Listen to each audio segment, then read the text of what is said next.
In a quiet corner of North Texas, my father grew up on a stretch of farmland that had been in our family for generations before he left to serve in the Vietnam War. In that secluded rural world, neighbors might be miles apart, but a strong sense of community ensured help was never far away. Yet, there was a long-standing feud that disrupted this harmony, involving two families to the north of us whose discord traced back to the Civil War era. One family, the Harrisons, staunch Democrats and former slave owners, clashed with the Morgans, who were Union supporters and Republicans. The Morgans, a wealthy family from the north, had bought a significant piece of land coveted by their neighbors, setting the stage for a rivalry fueled by political and personal grievances. Despite hopes that their return from the Civil War would end their animosity, a dispute over property lines only intensified it. Jeremiah Harrison, head of his family, had acquired a vast 500-acre tract next to Ezekiel Morgan's land. It wasn't until 1883, when Harrison began fencing his property to protect it from Morgan's livestock, that their feud escalated dramatically, leading to confrontations and a legal battle that Harrison won. However, this victory did nothing to quell the bitterness between the two families, leading to further disputes across generations. One of the most alarming incidents involved a stray bullet nearly hitting an elderly Jeremiah, with suspicion falling on the Morgans, though it was never proven. These and other incidents kept the feud simmering, a testament to the deep-rooted animosity that refused to die. My family's involvement in this drama was minimal. We shared a similar socio-economic status with the Harrisons, but stayed out of the feud.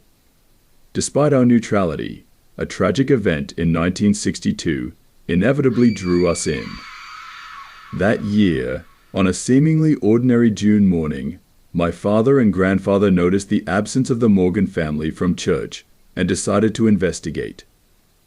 What they found at the Morgan farm was a scene of heartbreaking violence. The young Morgan boys were discovered lifeless in their beds, victims of a brutal attack, and their parents met a similar fate. The culprit was identified as Nathaniel Harrison, driven to despair by a recent legal defeat to the Morgans over water rights, a loss that threatened his family's livelihood. Nathaniel's body was later found in a barn, an apparent suicide, ending the feud in the most tragic way imaginable. In the aftermath, the remaining Harrisons auctioned off their belongings and left, their departure marking the end of an era. Rumors suggested they resettled in Wichita Falls, but after my father went to war, we lost track of them. The land once contested by these families eventually fell into the hands of developers, erasing the last traces of a conflict that spanned over a century. This story, passed down through my family, serves as a somber reminder of how deeply feuds can divide communities and families, leaving scars that last for generations.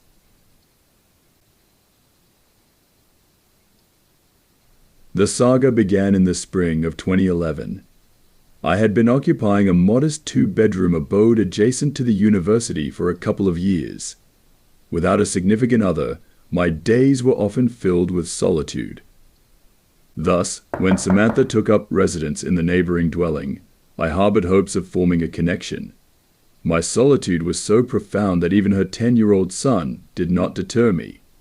Samantha, a strikingly tall woman with fiery red hair, encapsulated the very essence of my ideal partner. Despite being a woman of 30, nearly 8 years my senior, she captivated me completely. Our initial exchanges consisted of brief morning greetings, during which I endeavored to mask my inherent awkwardness. My clumsy attempts at conversation, though mortifying, surprisingly did not repel her. As time progressed, our exchanges delved deeper, easing my apprehension. It wasn't long before she proposed we go out, an invitation I eagerly accepted despite my modest student budget. Our relationship flourished from there, and her son, an unexpectedly cool companion, became a regular partner in my video gaming adventures. I consciously avoided overstepping into a parental role, aiming instead to be a friend, curious yet cautious about the absence of his father from their lives, wary of unearthing painful memories. However, the dynamic shifted dramatically with the sudden appearance of her ex-husband. His unexpected visit was marked by violence, a sight that I, unfortunately, witnessed from my vantage point across the street. The altercation was a harrowing prelude to what would become a recurring nightmare. It was in that moment I realized our budding relationship was doomed. Experience had taught me the futility of intervening in domestic disputes, a lesson learned through bitter encounters. Even if Samantha had sought my assistance, I doubt I would have offered it, but the request never came. From then on, our interactions ceased, and her ex eventually moved in, solidifying the end of any connection we might have had.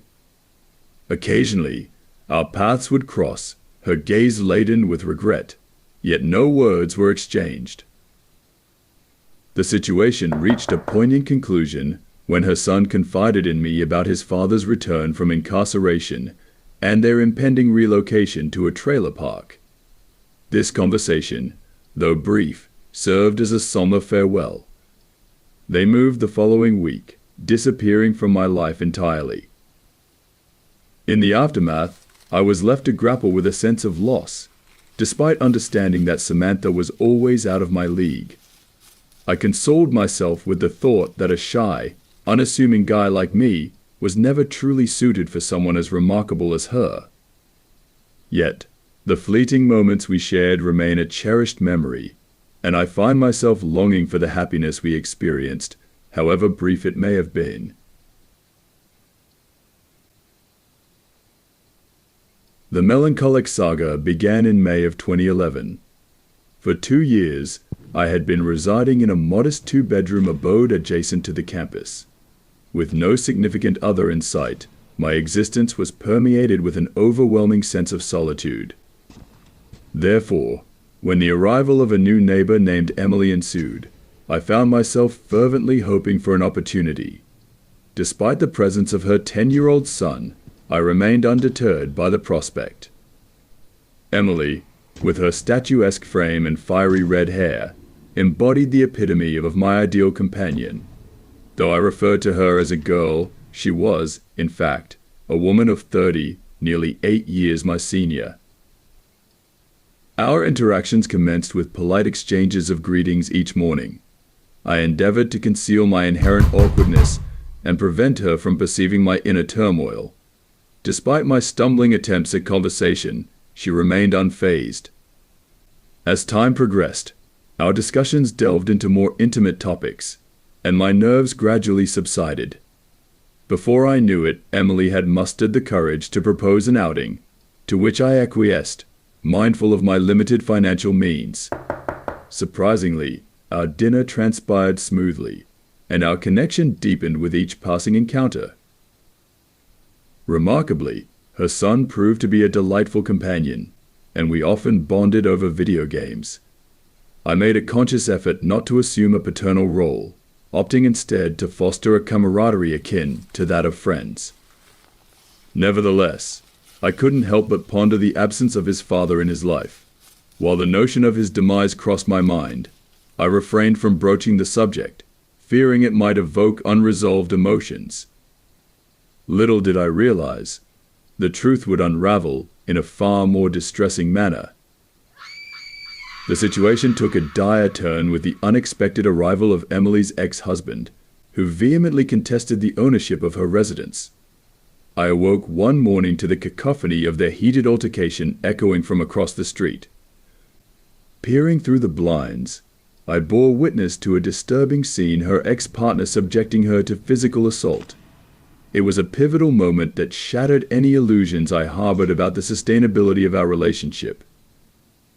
Having learned from past experiences, I understood the futility of intervening in domestic disputes. Despite the urge to play the hero, I remained on the sidelines, cognizant of the potential repercussions. Emily never sought my aid, and our subsequent interactions were marked by a palpable silence. Eventually, her ex-husband took up residence in her home, heralding the demise of our brief companionship. Although fleeting glances exchanged between us hinted at remorse and regret, they amounted to nothing more than fleeting gestures.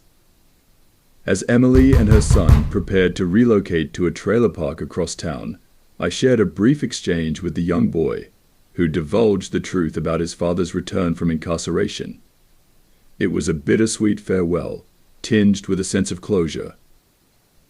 In the weeks that followed, they vanished from my life, leaving behind a profound sense of loss. Deep down, I acknowledged that Emily was always destined for someone better suited to her grace and beauty. I, a timid and insecure youth, could never aspire to match her allure. Yet, despite the brevity of our time together, it constituted the pinnacle of my existence. Each night, I offer prayers in the hope of experiencing such bliss once more.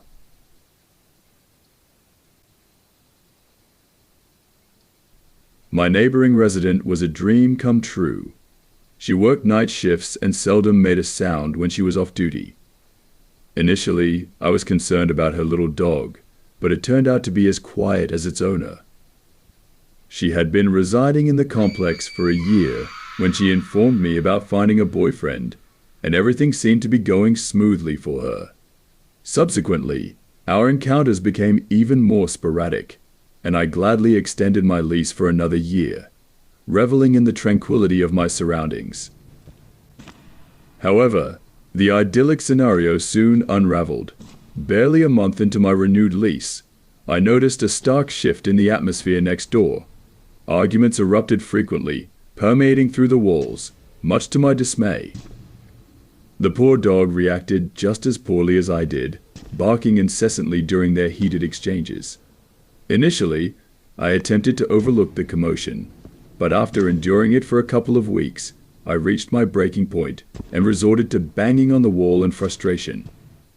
Surprisingly, it seemed to work the first time, albeit temporarily. Subsequent attempts were met with indifference. This cycle persisted for over 3 months, punctuated by numerous visits from law enforcement. Eventually, my neighbor came to my door to apologize, revealing that despite her previous assurance, her boyfriend's behavior had taken a turn for the worse since moving in. Their relationship deteriorated into a series of volatile confrontations, during which he resorted to violence. Although she initially forgave him, subsequent incidents led her to eject him from her home and obtain a restraining order. For a while, it appeared that peace had been restored. Our lives resumed their respective courses, characterized by our conflicting schedules, which often resulted in weeks passing without interaction. I was content for it to remain that way, until a harrowing incident unfolded upon my return from work one day. As I entered the complex, I was met with the sight of several police cars and an ambulance blocking my path.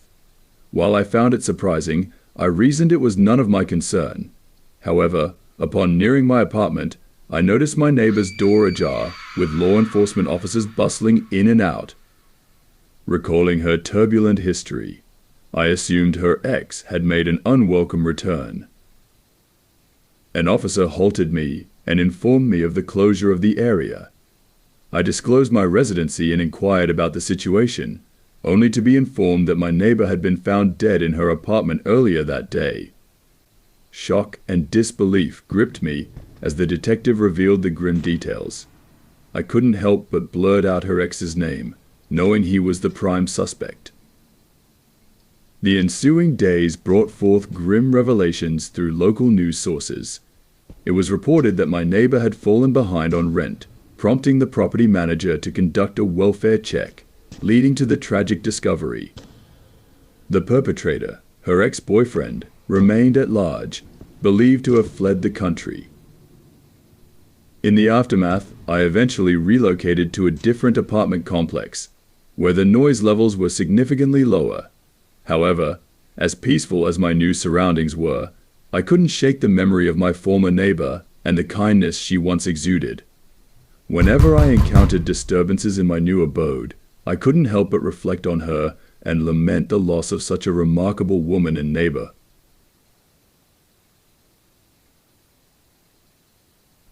I'm not sure how prevalent it was in your area, but in my neighborhood, it was sadly quite common to hear stories about domestic violence. My friend Jack was that kid in my hometown. I can vividly recall numerous occasions where I witnessed his mother with a black eye or a split lip. Sometimes both. Fortunately, Jack and his brother were rarely subjected to physical harm, though when it did happen, it usually took the form of harsh spankings or lashings with a switch. Growing up in a rural southern community in the 1980s, attitudes toward abuse were varied. While some individuals were beginning to take a stand against it, many remained reluctant to intervene, citing archaic beliefs about discipline and the role of women. My parents were among those who vehemently opposed any form of abuse, yet they allowed me to play at Jack's house despite their reservations. His father, whom I'll refer to as Mr. Thompson, appeared to be amiable enough. He was reserved, and our interactions were limited, but I never felt threatened by him, despite warnings from adults in the community. However, my perception of him changed drastically one fateful evening. Jack and I were engrossed in a video game, oblivious to the passage of time. As dusk approached, I realized I was running late. With no means of communication like cell phones back then, I felt a rising sense of panic. Upon attempting to leave, Mr. Thompson confronted me in a drunken stupor, hurling insults and nonsensical accusations. I stood frozen, addressing him respectfully, as instructed by my parents, but his erratic behavior left me terrified. He ordered me to assist Jack's brother outside, mistaking me for Jack in his intoxicated state. Seizing the opportunity, I complied momentarily before fleeing to the safety of my own home.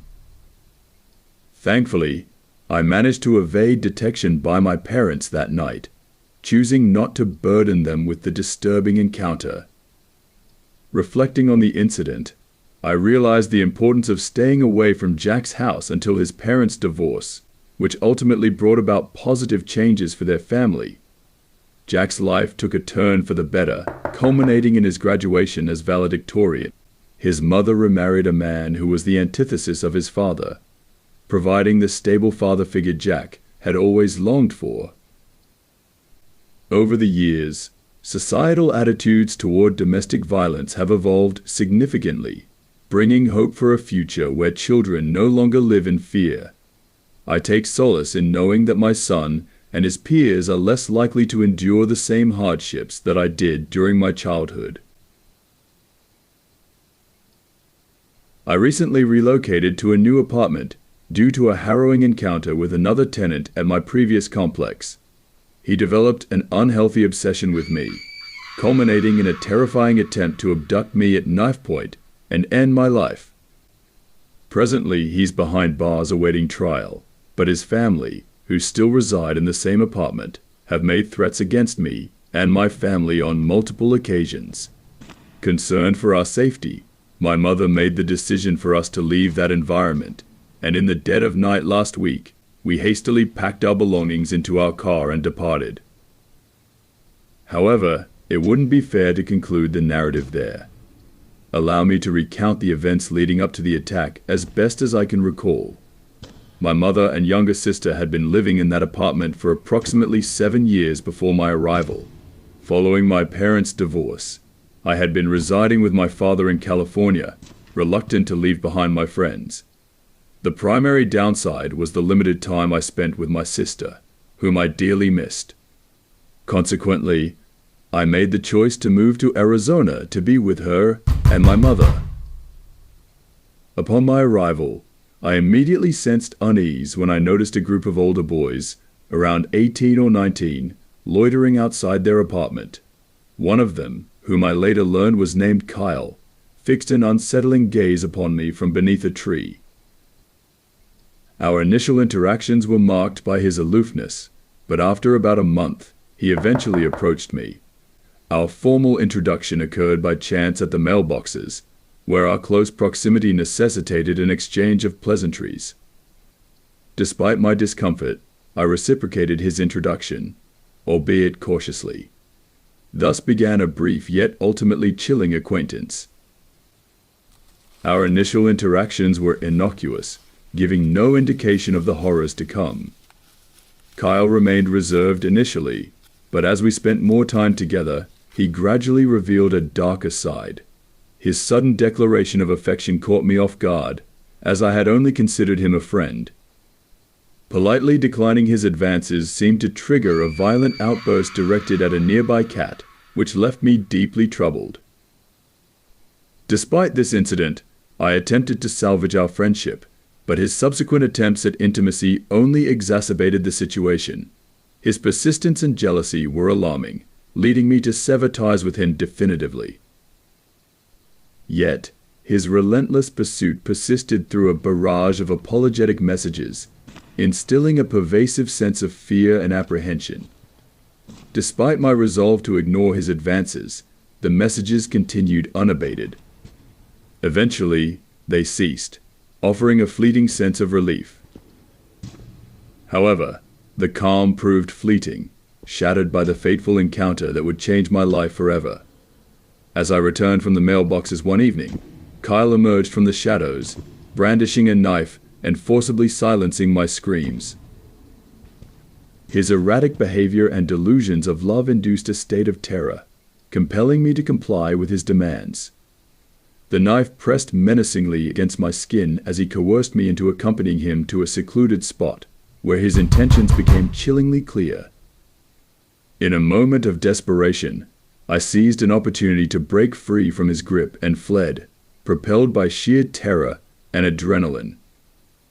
Racing towards safety, the distant lights of home offered a glimmer of hope amidst the darkness. As I collapsed into the arms of a police officer, relief washed over me like a tidal wave. The nightmare was finally over, yet the scars would endure. Subsequent harassment from Kyle's family only compounded the trauma, prompting our decision to relocate to a new residence. Though the legal proceedings may be protracted, I am hopeful that justice will prevail, sparing others from the horrors I endured. Please keep me in your thoughts, and let us fervently pray that this predator never inflicts harm upon another soul again.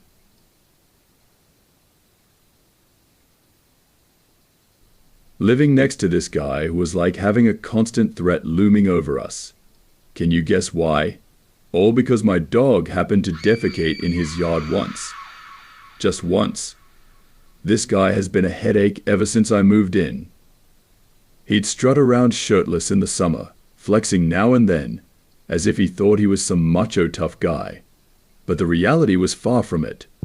Any real physical work, apart from lifting weights, was left to his wife, who probably weighed 110 pounds soaking wet.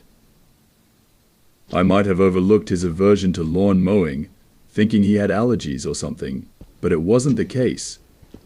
They owned this obnoxious jacked-up truck with a ridiculously loud exhaust, and guess who did all the maintenance on it? Yep, his wife. She had to use a stepladder just to climb into the thing. Once I realized he was all bark and no bite, any fear I had of him evaporated. But that didn't make his incessant complaints any less annoying. The crux of this tale, however, lies in what transpired one serene Sunday morning as I stepped out to fetch the paper. My wife's pint-sized fur ball of a dog usually tags along when I go outside, and this morning was no exception. While I rummaged for the paper, the little rascal took a pit stop to relieve himself in the grassy area next to the driveway. I didn't think much of it at the time, knowing I'd clean it up shortly. Now, I'm not a fan of finding dog poop in my yard, but I don't go ballistic over it either. It's a part of pet ownership. Anyway, after locating the paper, I headed back to the house, only to notice the dog assuming his usual position again. So, I grabbed a bag and headed back out. The whole process took maybe 30 seconds from deposit to door. But just as I reached for the doorknob, my neighbor comes banging on the door like the apocalypse had arrived. It's 7:30 in the morning, mind you, and everyone else in my house is still asleep. His loud knocking and yelling instantly set my blood boiling, even before we exchanged a single word. I open the door, and he launches into a tirade about my dog soiling his yard. I try to reason with him, even showing him the bag I had ready for cleanup, but he's having none of it. I push past him to deal with the mess, and upon inspection, I realize it's well within the bounds of my property, fueling my frustration further. As I dispose of it and turn to go back inside, he makes a fatal mistake. He threatens to harm the dog if it ever sets foot in his yard again. That's a line I couldn't let him cross. Despite my jests about the little guy, my wife adores him, and I love her too much to let that slide. I step into his space and match his threats with my own. When he starts jabbing his finger into my chest, I push him away instinctively, and he falls flat on his back, stunned into silence. I foolishly believed that would be the end of it, at least for the time being. But less than 2 minutes later, he's pounding on our door again. By now, my wife is awake, and I can hear her in the kitchen, with the dog barking incessantly. As I swing the door open, I'm met with the sight of him holding a gun, and he actually takes a shot at me. The bullet whizzes past my head, perilously close to hitting my wife. How he missed at such close range, I'll never know, but I thank my lucky stars he did. Slamming the door shut, I bolt for the phone, only to find my wife has already called the cops. They arrive promptly, and after hearing our side of the story and finding the bullet lodged in our wall, they waste no time handcuffing him. Later that day, his wife comes over to apologize for the chaos. She was never the problem, and I assure her of that. She informs us they'll be moving out soon, unable to afford the house anymore, and with the legal trouble her husband has caused, they'll need every penny to hire a lawyer. She offers one final apology before leaving, and within a week, they're gone. It took a series of unfortunate events to rid ourselves of him, but thankfully, we now have new neighbors who are a delight. Still, I can't help but wonder if the danger my wife and I faced was worth it.